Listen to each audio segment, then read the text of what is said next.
అసోం ఎన్నికల్లో బీజేపీ కాంగ్రెస్ మధ్య ప్రధాన పోరు ఆసక్తికరంగా మారింది. 10 ఏళ్లుగా అధికారంలో ఉన్న బీజేపీ కూటమి హ్యాట్రిక్ పై కన్నేగా ఎలాగైనా ఓడించి పూర్వ వైభవాన్ని అందుకోవాలని కాంగ్రెస్ కూటమి వ్యూహాలు రచిస్తోంది. ఈ క్రమంలో అధికార ప్రతిపక్ష కూటములోని భాగస్వామ్య పక్షాలు కూడా ఈ ఎన్నికల్లో కీలక పాత్ర పోషించనున్నాయి. అభివృద్ధి అజెండాతో బీజేపీ ప్రజల్లోకి వెళ్తుండగా ప్రభుత్వ వ్యతిరేక ఓటు, అవినీతి, మైనారిటీల ఆందోళనలను దృష్టిలో పెట్టుకుని కాంగ్రెస్ ప్రచారం చేస్తోంది. ఈశాన్య రాష్ట్రం అసోంలో అసెంబ్లీ ఎన్నికలను అధికార బీజేపీ, ప్రతిపక్ష కాంగ్రెస్ కూటములు ప్రతిష్టాత్మకంగా తీసుకున్నాయి.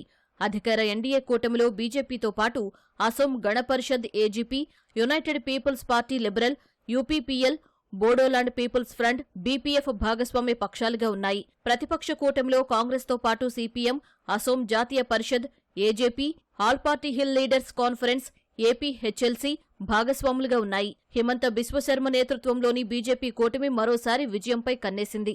2016లో తొలిసారి అసోంలో అధికారానికి వచ్చిన బీజేపీ 2021లోనూ ప్రభుత్వాన్ని నిలబెట్టుకుంది. ఈ 10 ఏళ్ల కాలంలో సంస్థాగతంగా బాగా బలోపేతమైంది. కేంద్ర ప్రభుత్వ సహకారంతో పెద్ద ఎత్తున అభివృద్ధి, మహిళలు, యువత, బలహీన వర్గాల అభ్యున్నతే లక్ష్యంగా సంక్షేమ పథకాలను అమలు చేసింది. వీటికి తోడు మిలిటెంట్ గ్రూపులతో కుదుర్చుకున్న శాంతి ఒప్పందాలను పెద్ద ఎత్తున ప్రజల్లోకి తీసుకెళ్లి ఎన్డీఏను మరోసారి గెలిపించాలని సీఎం హిమంత బిశ్వశర్మ భావిస్తున్నారు. డబుల్ ఇంజన్ సర్కారుతో అసోంకు చేకూరిన ప్రయోజనాలను ప్రజలకు వివరిస్తున్నారు. ప్రధాని నరేంద్ర మోదీ, కేంద్ర హోంమంత్రి అమిత్ షా, ఇతర సీనియర్ బీజేపీ నేతలు తరచూ అసోంలో పర్యటిస్తూ రాష్ట్ర నాయకత్వానికి వెన్నుదన్నుగా నిలుస్తున్నారు.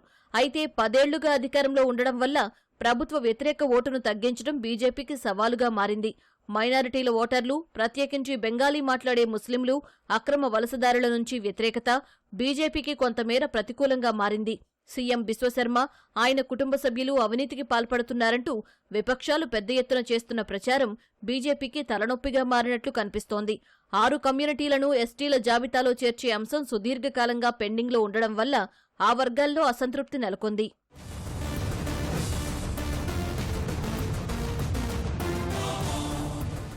ఎన్డీఏ కూటమిలో అసోం గణ పరిషద్ ఏజీపీ ప్రాంతీయ సమస్యలపై బలమైన వాణి వినిపిస్తూ వాటిని పరిష్కరించేందుకు కృషి చేస్తూ బీజేపీకి అండగా నిలుస్తోంది.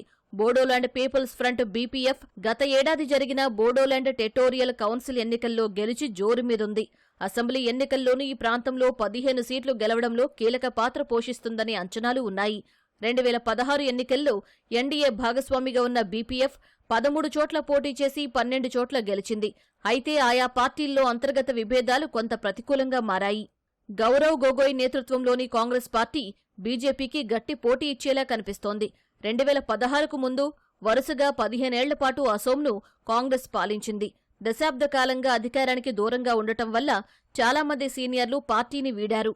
అయితే ఇప్పటికీ కాంగ్రెస్ పార్టీ క్షేత్రస్థాయిలో బలంగానే ఉంది. పార్టీ రాష్ట్ర అధ్యక్షుడు గౌరవ్ గొగోయ్ దూకుడుగా ముందుకెళుతూ బీజేపీని ఓడించేందుకు ప్రణాళికలు రచిస్తున్నారు.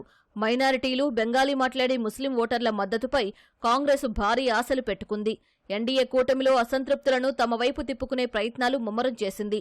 ప్రభుత్వ వ్యతిరేక ఓటును పూర్తిగా తమ వైపు తిప్పుకోవడంపైన దృష్టి సారించిన కాంగ్రెస్ సీఎం బిశ్వశర్మ, ఆయన కుటుంబ సభ్యులపై వచ్చిన అవినీతి ఆరోపణలకు పెద్ద ఎత్తున ప్రచారం కల్పిస్తోంది.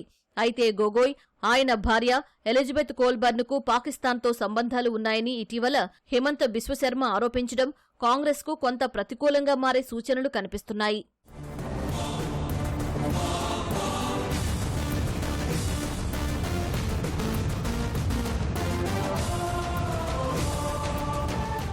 గత ఎన్నికల్లో 16 సీట్లు గెలుచుకున్న All India United Democratic Front AIUDF ఈసారి ఒంటరిగా బరిలో దిగుతోంది. మొత్తం 126 స్థానాలు ఉన్న అసోంలో వచ్చే నెల 9న ఒకే విడతలో ఎన్నికలు జరగనుండగా ఓటరు తీర్పు ఎలా ఉండబోతుందనేది మే 4న తేలిపోనుంది.